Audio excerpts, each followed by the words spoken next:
Hello friends, Devis cooking ചാനലിലേക്ക് എല്ലാവർക്കും സ്വാഗതം. അപ്പോൾ ഗൈസ്, നമ്മളിന്ന് ഉണ്ടാക്കാൻ പോകണം എന്താണെന്ന് വെച്ചാൽ ഈ റവ കേക്കാണ് കേട്ടോ. നമ്മുടെ നാട്ടിൽ റവ കേക്കാണെന്ന് പറയുന്നത്, നമ്മുടെ നാട്ടിൽ എന്ത് പറയുന്നത് അറിയില്ല. അപ്പോൾ നമ്മളിന്ന് അതാണ് ഉണ്ടാക്കാൻ പോകുന്നത്. അപ്പോൾ അതിനാവശ്യമുള്ള സാധനങ്ങൾ എന്തെല്ലാം നമുക്ക് നോക്കാം. അപ്പോൾ നമുക്ക് നേരെ വീഡിയോയിലേക്ക് പോകാം.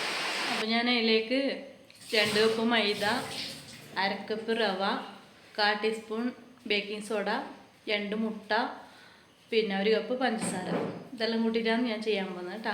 ഞാൻ മൈദ എടുത്ത് വെച്ചിട്ടുണ്ട്, റവ എടുത്ത് വെച്ചിട്ടുണ്ട്, വറുക്കാത്ത റവയാണിത്, ബേക്കിംഗ് സോഡ എടുത്ത് വെച്ചിട്ടുണ്ട്. ഞാനിപ്പോൾ ഇതിൽ 2 കപ്പ് മൈദ വെച്ചിട്ടാണ് ഉണ്ടാക്കാൻ പോകുന്നത് കേട്ടോ. അപ്പോൾ നമുക്കിതെല്ലാം മിക്സ് ചെയ്യാം.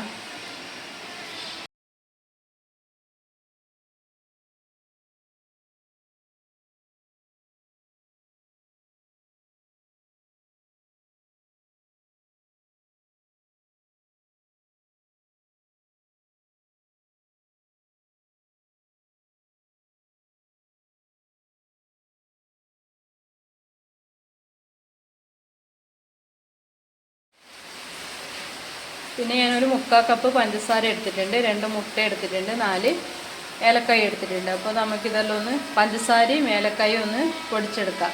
മധുരം നമ്മൾ ആവശ്യത്തിനനുസരിച്ച് എടുക്കാം കേട്ടോ. വേണമെങ്കിൽ 1 കപ്പോളം എടുക്കുന്നതുകൊണ്ടും കുഴപ്പമില്ല. ഞാനിപ്പോൾ 1/4 കപ്പ് എടുത്തിട്ടുണ്ട്. ഏലക്കായുടെ ഫ്ലേവർ ഇഷ്ടമുള്ളവർക്ക് ഇത് കൂട്ടി കുറയ്ക്കുകയെല്ലാം ചെയ്യാം കേട്ടോ. നമ്മളെ മൈദരി റവരെല്ലാം അളവനുസരിച്ചിട്ട് നമുക്ക് ഇതെല്ലായിട്ടും വ്യത്യാസം വരുത്താം. പഞ്ചസാര ആയാലും മുട്ടയായാലും ഏലക്കായ ആയാലും എല്ലാം നമുക്ക് വ്യത്യാസം വരുത്താം. അപ്പോൾ നമുക്കിത് പൊടിച്ചെടുത്തിട്ട് വരാം. അപ്പോൾ പഞ്ചസാര നല്ലോണം പൊടിഞ്ഞു വന്നിട്ടുണ്ട്. നമുക്കിതിലേക്ക് 2 മുട്ട പൊടിച്ചിട്ട് അതും കൂടി അടിച്ചു കൊടുക്കാം കേട്ടോ.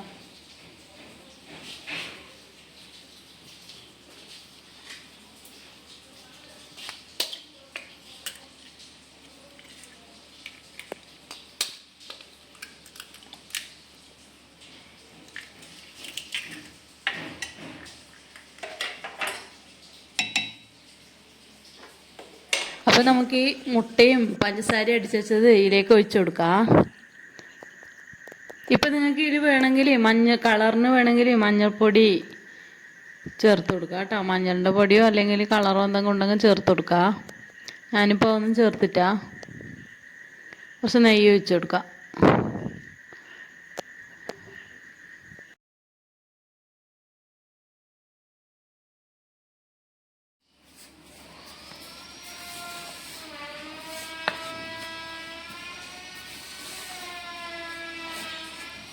നമുക്കിത് കൈ വെച്ചിട്ട് നന്നായിട്ട് കുഴച്ച് കൊടുക്കാം കേട്ടോ. അപ്പോൾ ഞാനിത് കുഴച്ചെടുത്തിട്ടുണ്ട്. ഇനി നമുക്ക് പരത്തിയെടുക്കാം. എനിക്കിപ്പം പരത്തുന്ന കല്ലൊന്നുമില്ല. ഞാൻ ഇലങ്ങ് വെച്ചത് പരത്തിയിട്ട് മുറിച്ചെടുക്കാം കേട്ടോ. കാണിച്ചു തരാം. ഞാനിപ്പോൾ ഒരു പാത്രത്തിൽ ഇത് അമർത്തി വെച്ചിട്ടുണ്ട്. എനിക്ക് പരത്തുന്ന സംഭവമൊന്നുമില്ല. അപ്പോൾ നമുക്കിത് മുറിച്ചെടുക്കാം.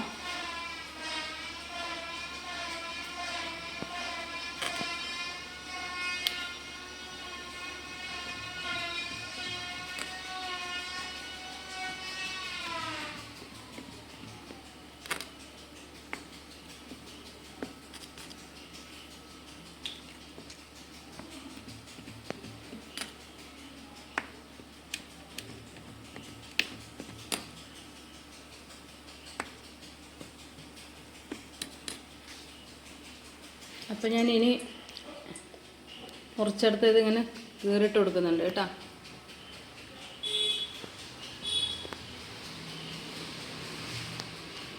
ഇതെല്ലാം നമുക്ക് ഇതുപോലെ കീറിയിട്ട് എണ്ണയിലിട്ട് കൊടുക്കാം. ഇത് നിങ്ങൾക്ക് ഏത് ഷേപ്പിലും വേണമെങ്കിൽ ആക്കിയിട്ട് കീറിയിട്ട് ഇട്ട് കൊടുക്കാം കേട്ടോ.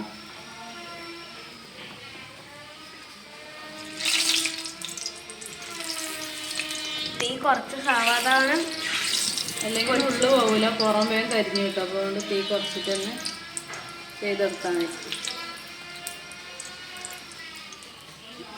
നമുക്കെല്ലാം ചുട്ടെടുക്കാം. അപ്പോൾ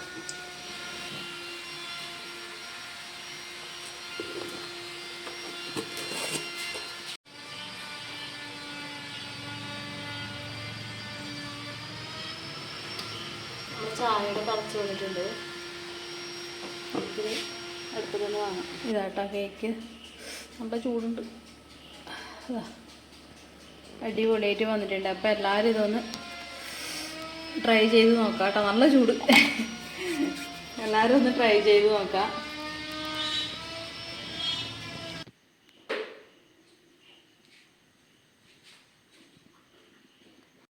എന്താ കേക്കെല്ലാം ഇപ്പം നമ്മൾ ചുട്ടെടുത്തിട്ടുണ്ട്. ഇത് നല്ല ടേസ്റ്റ് ആട്ടാ.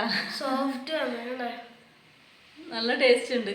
അപ്പോൾ ഇതിപ്പോൾ നമ്മൾ പണ്ട് നമ്മളെ ചെറിയ പ്രായത്തിലെല്ലാം നമ്മളെ കടകളിലെല്ലാം വീട്ടിൻ്റെ അടുത്തുള്ള കടകളിലെല്ലാം ഇങ്ങനെ ഭരണിയിലെല്ലാം ഇട്ട് വെച്ചിട്ടുണ്ടായിട്ടുണ്ട്. അവനക്കിത് എപ്പോഴേ ഭയങ്കര ഇഷ്ടമാണ്. പിന്നെ ഇപ്പോഴും ഉണ്ട് എല്ലാ ബേക്കറി കടയിലും പാക്കറ്റിലായിട്ടുള്ള വരുന്നുണ്ട്. ഉണ്ടാക്കാൻ ബുദ്ധിമുട്ടൊന്നുമില്ല, വളരെ എളുപ്പമാണ്. നമുക്ക് കുഞ്ഞിയൊക്കെല്ലാം സ്കൂൾ വിട്ട് വരുമ്പോഴേക്ക് ഉണ്ടാക്കി കൊടുക്കാം. വൈകുന്നേരം കട്ടൻ ചായക്കും എല്ലാം കൂട്ടാൻ നല്ല ടേസ്റ്റാണ്. അപ്പോൾ ഉണ്ടാക്കി നോക്കിയിട്ട് അഭിപ്രായം കമൻറ്റിലൂടെ അറിയിക്കുക, ഷെയർ ചെയ്യുക, സബ്സ്ക്രൈബ് ചെയ്യുക, ഒരു ലൈക്കും കൂടി തരാൻ മക്കളാട്ടാ. നല്ല ടേസ്റ്റ് ഉണ്ട് കേട്ടോ. എന്തായാലും ട്രൈ ചെയ്ത് നോക്കണം. ദൈവത്തിന് ഇഷ്ടമായി.